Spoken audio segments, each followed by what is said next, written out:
Assalamualaikum gengs. Kali ini kita restorasi total Honda Beat Karbu punya adek gua. Jadi ini motor udah turun menurun gengs, dari nyokap gua terus dipakai sama adek gua yang pertama, turun lagi ke adek gua yang kedua, terus saja begitu. Nah kebetulan dari baru memang belum pernah diperbaiki. Pas kebetulan juga adek gua mengalami kecelakaan, keserempet truk gengs, jadi bodinya pada pecah-pecah dan ada beberapa yang harus di press dulu rangkanya termasuk fork depannya. Jadi sekalian aja deh kita restorasi total. Awalnya cuman mau restorasi bodi doang, tapi begitu dilihat ini motor amburadul gengs. Oke, kita siangin motornya, kita pretelin satu persatu sampai habis gengs. Jujur aja udah lama banget nih gua gak bongkar-bongkar motor sampai sedetail ini gengs. Jadi maklum aja kalau ada lupa-lupa sedikit. Terakhir gue bongkar motor itu zaman kuliah, kira-kira ya 14 tahun yang lalu lah. Ini kali pertamanya gue bongkar habis untuk tipe motor Honda Beat. Biasanya sih gue Yamaha Mio, karena memang dulu waktu zaman kuliah gue nongkrong sama anak Mio, atau lebih tepatnya Mio Kaskus Community gengs, yang sampai saat ini kawan-kawan gue di MKC masih eksis aja nih. Komunitasnya masih ada, tapi nggak tahu ya motornya masih ada apa enggak. Mungkin dari beberapa kawan-kawan masih simpan motornya. Ini motor memang belum pernah dibongkar sama sekali dari baru, khususnya mesinnya. Kita lihat aja jadinya kayak apa nih. Karena gue mekanik jadi-jadian, maklum aja gengs kalau ada kekurangan dalam prosesnya. Setelah dibongkar pada kayak kerupuk nih, kayak kerupuk semuanya. Nah ini juga nih baru ketahuan deh dibongkar. Terus ini packing mesinnya udah bocor semua, packing head. Memang karena dari baru ini motor nggak pernah dibongkar. Kita sikat aja nih semua. Sekilas info gengs, jadi ini video gua buat dalam kurun waktu yang cukup lama gengs, karena untuk mengumpulkan footage videonya tuh hampir 3 bulan ini. Karena ya malum lah gua ngerjainnya kan bener-bener mencari waktu senggang. Untuk tahap pertama pembongkaran, tahap kedua painting, yang terakhir assembling atau perakitan gengs. Awalnya mesin nggak mau dibongkar, tapi pas bersih-bersih kita mau naik bodi, kita rakit bodinya kok nggak enak banget dilihat. Pas dicek lebih lanjut ternyata packingnya pada bocor semua. Ya udahlah kita sikat sekalian, mumpung lagi dibongkar kan, kapan lagi. Kalau nggak begini kayaknya mesinnya juga nggak kebongkar deh. Keraknya tebel banget gengs. Ya udahlah kita sekalian servis besar, copot klep, kita skir ulang.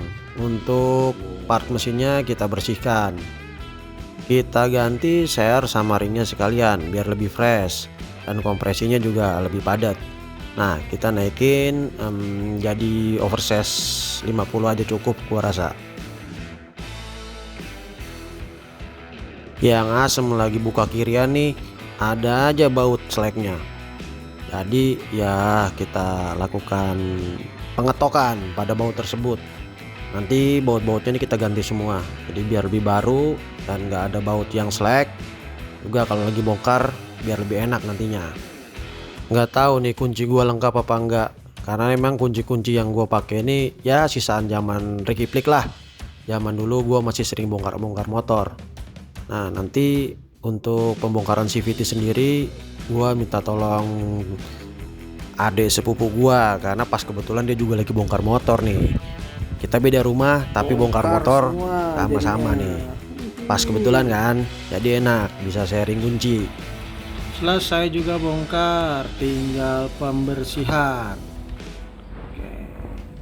Ini bagian mesinnya nih, headnya udah, wah parah banget, kotor banget, hitam.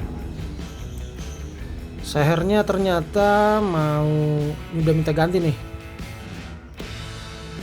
Kita naikin ke oversize 50 aja. Nanti dibersihkan. Karburatornya juga udah hitam banget. Manifoldnya CVT. Wah, ini dia nih mesinnya nih. Oke, kita bersihin dulu yang gede-gede deh, baru kita lanjut yang kecil-kecil.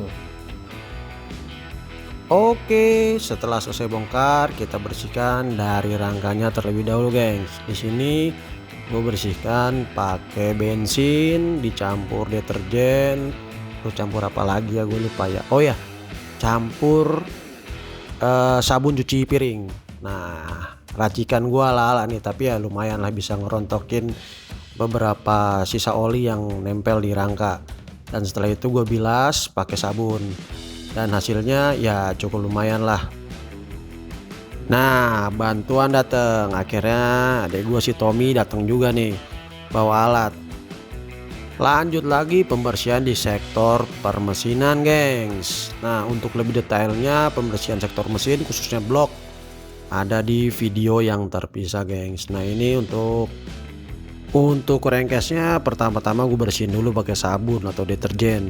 Lanjut gua bersihin pakai cairan yang gue beli di marketplace, gengs.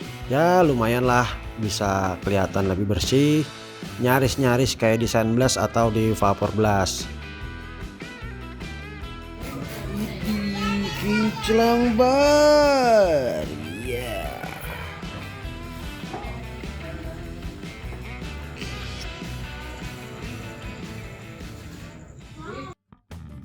Masuk proses painting.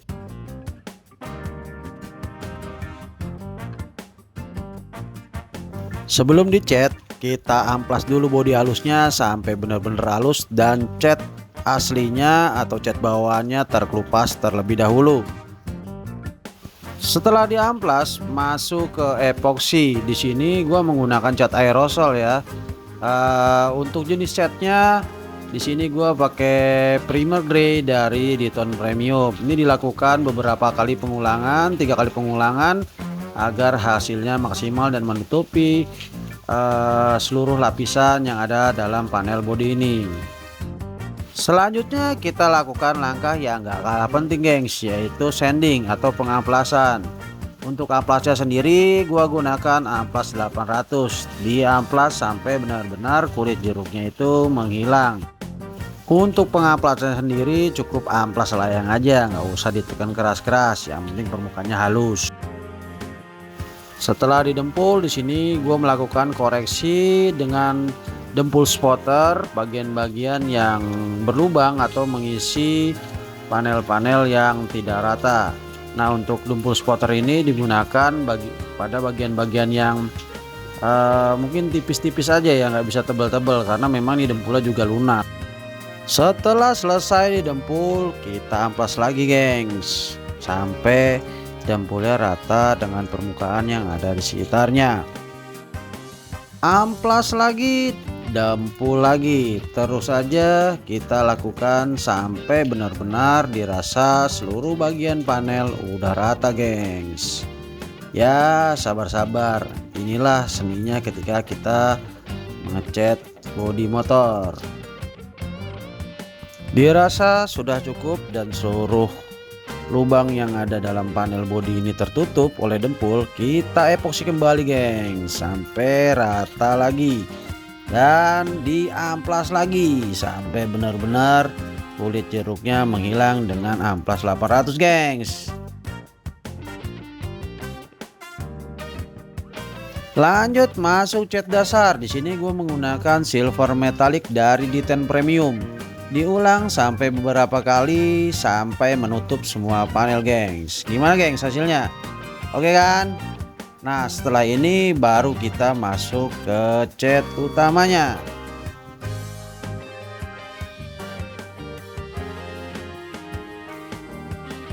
Masuk ke cat utamanya, gengs. Di sini gua pakai Candy Tone Red dari Diton Premium, gengs. Untuk pengecatannya sendiri gua ulang sebanyak 3 kali. Setiap lapisannya dijeda minimal 10-15 menit. Dan pada lapisan akhir untuk menimbulkan efek wet look, di sini gue melakukan langkah penyemprotan dengan jarak 5 cm, gengs. Setelah kering, kita tempel dekalnya, gengs, atau stikernya. Nah, untuk penempelannya sendiri di sini gue dibantu dengan air, lalu disemprotkan untuk mempermudah penempelan. Apabila ada kesalahan, nah, kita mudah sekali untuk mengoreksinya karena perekatnya belum terlalu lengket. Pasang dengan hati-hati, keluarkan gelembung yang ada dalam stiker, gengs. Langkah terakhir dari pengecetan adalah pemberian pernis. Nah, di sini gua menggunakan produk Diton Premium kembali, gengs, yaitu tipe Clear Gloss. Dan kenapa nih gua menggunakan cat aerosol? Ya alasannya gua nggak punya kompresor, gengs. Sejujurnya pakai cat aerosol itu jauh lebih mahal, gengs. Terus kenapa nggak beli body aja, ribet-ribet harus cat? Karena body halusnya harganya udah gile bener, kegoreng habis, gengs. Setelah dirasa semua cat itu sudah kering, di sini kembali gue lakukan proses sanding sebelum kita poles, gengs. Nah, kita poles terlebih dahulu, gengs, untuk menghilangkan kulit jeruk yang ada dalam panel body, gengs. Untuk obat polesnya di sini gua menggunakan resin glossy yang 3400 kalau nggak salah, gengs.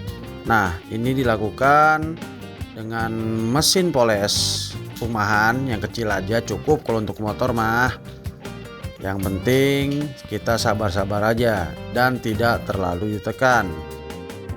Nah, yang nggak kalah penting juga biar looknya semakin yoi, sini peleknya gua repaint ulang. Nah, untuk pengecatannya sendiri sama seperti panel body yang lain, cuman untuk finishingnya gua menggunakan clear doff, jadi biar kelihatan lebih gahar. Nah, untuk catnya di sini gue menggunakan silver dark dari Diton Premium. Silver dark apa dark silver ya? Pokoknya itulah.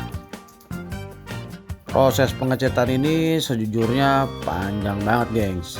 Ini gue mulai ngecat bodinya atau mulai ngamplas bodinya itu dari bulan puasa sampai lebaran. Akhirnya harus lanjut karena ya kondisi bodinya yang pernah sudah tercat terlebih dahulu dengan cat aerosol, mau nggak mau ya dikletek. Kalau enggak ya jelek, nanti dia akan menimbulkan bekas. Nah, ini nih bak CVT gua cat dengan cara yang berbeda, gengs. Dimana di sini gua menimbulkan efek wrinkle pada bak CVT. Tentunya di sini gua menggunakan produk dari Sapporo Ultimate. Untuk lebih detailnya gua buat video terpisah, gengs. Tahap terakhir yaitu tahap assembling atau perakitan. Nah, di sini nih gue menemukan beberapa kejanggalan ya. Di antaranya seal kerekasan itu, tapi kok nggak presisi, padahal bungkusnya bungkus Honda. Akhirnya gue beli ulang ke Ahas, lanjut gue pasang. Alhamdulillah bisa terpasang dengan sempurna, gengs. Dari siang sampai malam lama juga buat masang-masang part body dan part-part mesin. Ya maklumlah, mekanik TikTok, mekanik abal-abal. Yang penting gas don. Mekanik TikTok. Pakai segala hilang ini di sini nih. Ring-ring sini nih. Lanjut besok aja lah.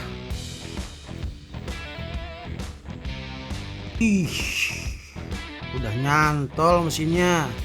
Sekarang kita urusin perintilan, perkabelan. Yang heran nih, ini beli bungkusnya ori, katanya langsung dari AHM ya. Pas kita pasang udah dibor-bor. Ini lubangnya rapi nih, lubangnya Masya Allah bleberan begini. PR. Untuk beberapa part kayaknya nggak bisa dipasang, gengs. Padahal di bungkusnya ini part original. Ya resiko belanja online lah. Ya kita belajar dari kesalahan. Jadi untuk belanja part itu dilihat dulu stylenya seperti apa dan tanyakan dulu pada sellernya. Sini masa gue beli setang tapi kok nggak presisi, ya akhirnya nanti gue coba ke setang yang lama deh.